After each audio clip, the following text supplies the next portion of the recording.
de textos. Los textos no literarios se clasifican de acuerdo a su intención. De hecho, la función de comunicar es lo que le otorga el carácter unitario a cada uno de los textos. De acuerdo a la intención del hablante o de quien escribe, es que el texto elige sus elementos, selecciona qué material va a utilizar, qué moduladores va a utilizar dentro del discurso y finalmente qué tipo de conclusión es la que finaliza el texto. De acuerdo a esta intención del texto, tenemos distintas clasificaciones. Hay una clasificación general que nos divide los textos en textos narrativos informativos, textos narrativos descriptivos, textos narrativos explicativos y por otro lado los textos argumentativos o persuasivos y finalmente los textos prescriptivos. La intención de cualquier texto es comunicar, pero por otro lado también es modificar de algún lado a quien está escuchando o leyendo.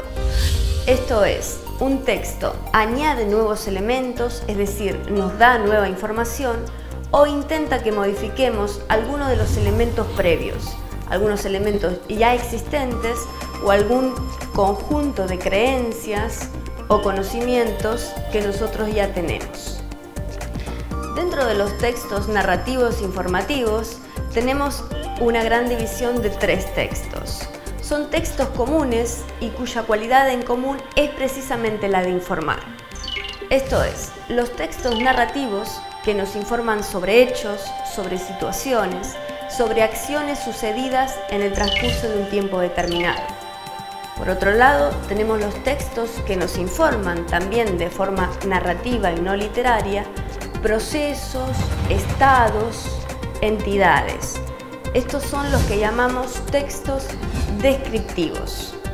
Y por otro lado tenemos los textos explicativos, es decir, aquellos textos que nos informan sobre relaciones o procesos abstractos. Textos informativos narrativos.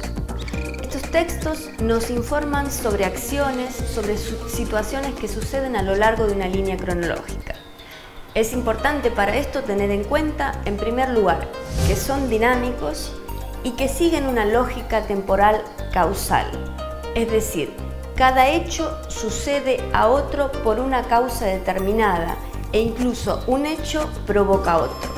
Por ejemplo, si narramos e informamos sobre el descubrimiento de América o la conquista de América, estaremos narrando por un lado las peripecias de Colón, luego finalmente el viaje, por último la consecuencia que es el descubrimiento de un nuevo continente y eso implica, en una lógica causal, un cambio de pensamiento dentro de la Europa contemporánea. Por otro lado, en estos textos narrativos informativos son importantes, muy importantes los planos narrativos, es decir, jugamos con una línea argumental, con un fondo y con un escenario. Los tiempos verbales determinan el modo del discurso, pero la línea argumental ordena el discurso, le da cohesión. Siempre hay un hecho inicial al cual sucede otro casi como consecuencia y finalmente llegamos a un planteo final.